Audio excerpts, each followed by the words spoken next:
jump into is The Mandalorian. First season ended yesterday, and I have to say, it's pretty much been, it's been the best of Disney Plus, without a doubt. But I think it's been one of the best series so far on streaming content.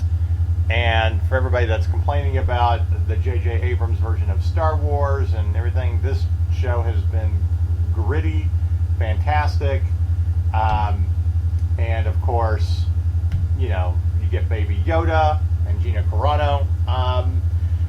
So, Alex, with where you are in this series, I want to ask you first, what have you thought of it so far? Well, it's been a lot of fun. And I think the cast is great. That's really the thing I've been most impressed with.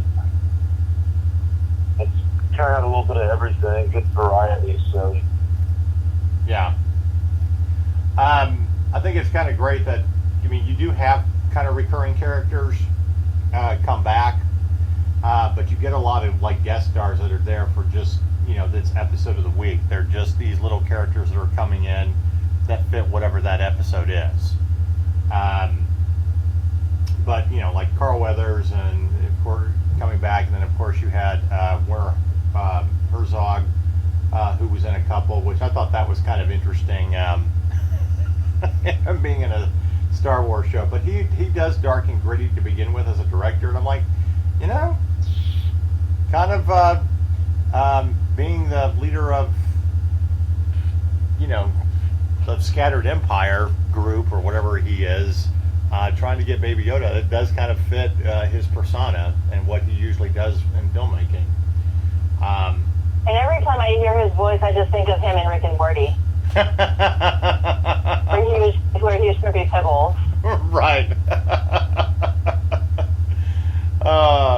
Very, very true. What have you liked most about it? About the show, Alex? Gosh. I know I'm kind of. Well, I guess I just kind of going repeat, but I just really like that this wide cast, and not everybody seems like somebody you necessarily see, but it all fits really well. So they just did a really good job making that all work, I think. Yeah, I would go with that. But the two answers we were looking for were Baby Yoda and Gina Carano. I'm kidding, but not really. No. Julie, what has been your impression of The Mandalorian?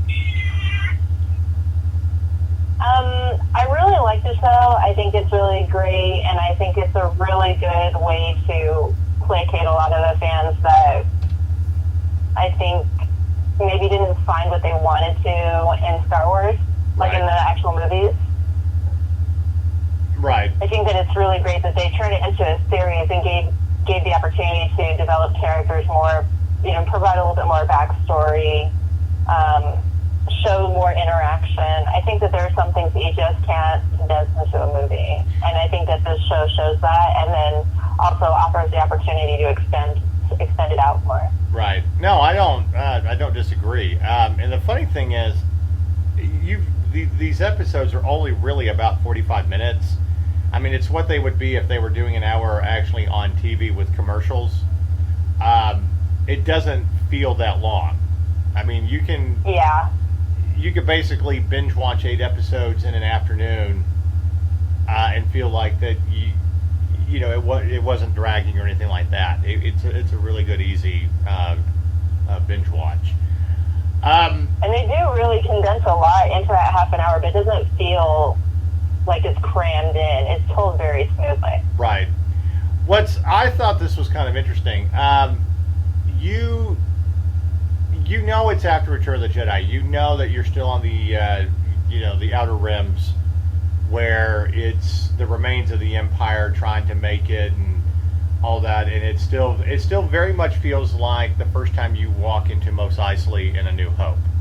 Okay, you get that it's gritty. You get that criminals are coming together, that they're staying outside of the line of who's ever in control. Except in this one, it's the minority is basically the remnants of the Empire. Okay, but you also get a lot of the lore about Star Wars and how things have, for most of these people, it's business as usual. All they have done is traded one government versus the other, but they're still smuggling. They're still, they're still bounty hunters out there. I think the biggest key to this series really is for those that don't know that much about the Mandalorians, except maybe if you read the expanded universe, to get more of their lore and mythology on screen is fantastic. I don't know how many people actually realize that the Mandalorian it's not really a race. It's, what he said in the last episode, it's a creed. Okay, it's these people coming together that have their own code of conduct and why he wears the mask and why the armor is important, and of course why they have their version of the black laser swords, which, spoiler if you haven't caught up on the last episode, to see the garrison commander, the former Empire garrison commander, at the end of the episode get out of his TIE fighter with one of those swords, which now you have to question, okay, who the fuck is this guy really? And I love the fact that they got Giancarlo Esposito. There were moments that I'm like, oh my god, you're Gus running meth from Breaking Bad, but now you have a black laser sword. He's just got that presence where, you should always fear him, because he's up to no good. And I think a lot of people that are really fans of the canon and saw that black saber were like, oh my god, this is so insane, like you don't expect it, and then you see it, and if you know the history behind it, it's just one of those moments where you're just like, oh my god, what's going to happen next? They just opened a door to pretty much an entirely new, I wouldn't say world, but a really big storyline. Right. I think the brilliance of David Filoni and Jon Favreau really is the subtleness of the things that they introduce. Versus but they're fans, and you know it. You can tell that they're fans. But that's the difference between them and J.J. Abrams, where, especially with this last movie, where J.J. Abrams was like, no, we're going to make it obvious that we have fan service for you, for everybody that's been upset about this trilogy. And it's not only that, but he's also, he's a fan, but he's also changing so much, and then just not making it what a real fan would make it. And you see Jon Favreau, and he's like, man, I want to do this, and I want to do that, and I want to tell this story. This is a story that's in canon that I want to tell. Well, and it's so amazing that he wants to do that, and he's doing it so true to what's actually already in the base.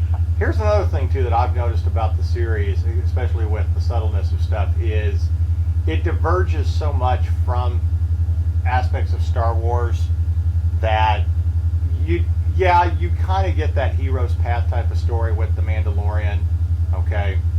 But it's not the same where we expect you to be a hero. He's the reluctant hero. Junior Carano's character, being a former shock trooper, again, is kind of a former hero. Or, they're basically anti-heroes, okay? We've broken the mold a little bit, that it's bold, it's throwing stuff out there that I don't think a lot of Star Wars fans expect. And I get that you can kind of get away with it because it's the Mandalorians and you're dealing with stories on the outskirts of the Republic or, government who's in control. I get that. But I find it kind of ironic that fans are loving that with this series, but yet they complained about bold choices in storytelling with Rian Johnson's The Last Jedi. We weren't ready for this, but it's okay that you do things like this with this series. I don't know if it's... I think it's all about how you do it. I think it's about how you approach it. I think that showing the Darksaber at the very end of the episode was a really good idea, and that's a really good way to just unleash all of that storytelling. Right. It's not incredibly obvious. It's not, two people having a conversation and unloading all of this information on you, and you're just like, what are you doing? Right. You know, it's not creating new characters or old characters that you're forcing into some new situation. It's very subtle. It's really great storytelling, and I can't say this enough. It opens so many doors. It gives so much opportunity for so many different stories. There's so much going on with just that saber. Well, just the dark saber, just that little item has so much history. Right. And it has been touched by so many hands. There's just so much and that that's you can also do with part it. of the brilliance of Dave Filoni too, who started to introduce more of that mythology with Rebels, with his animated show Rebels.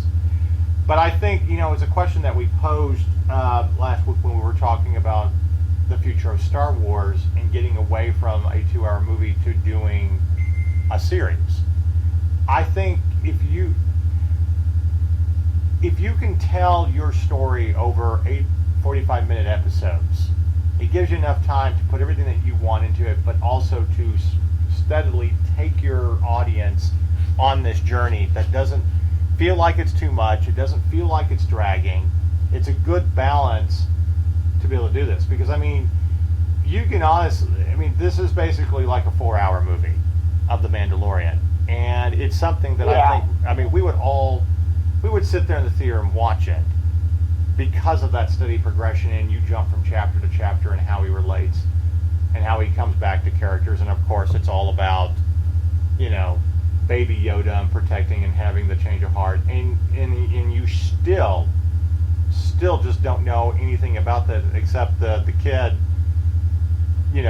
has Force abilities. Of course, I really laugh too, because you get that sense of we don't know what it is, and you only hear the word Jedi mentioned once throughout the entire series. But they know, well, he's got some kind of magical powers. And I loved Carl Weathers' character in the final episode. Tell the kid to do that wavy hand thing. And the kid doesn't understand and just waves his hand. Like a baby. And he's like, all right, I don't have any more answers. There's so many great moments with him and his magic. Like when, I don't remember who it was getting ready to shoot him. Yeah. And he puts his hand up to stop him. And then Mando shoots him from behind, and he looks at his hand like, did I do that? Yeah. That wasn't me, was it? Oh, I did. No, they... Again, it's an incredible job by Dave Filoni and Jon Favreau. And really the only complaint that I have is the fact that you're making me wait week to week on this.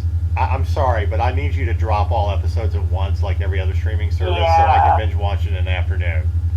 And I think it's better that way. Like it's great to watch, each individual episode. They're only half an hour, so it's not a big deal. But I think that when you can binge something like The Witcher, when I was able to binge The Witcher, I was like, oh, this is so much better than sitting here and waiting for each individual episode. And I think as good as The Mandalorian is, I think that it would maybe be just that much better if you could binge all 8 episodes at once. I don't know. I think. Oh, go ahead, Al. I think maybe in the future. That's what they'll do. I think, as I recall, when Cobra Kai first dropped, they were releasing them one at a time. But then by the time we got to season 2, we could watch the whole season at once. So Well, from your lips to Disney's ears.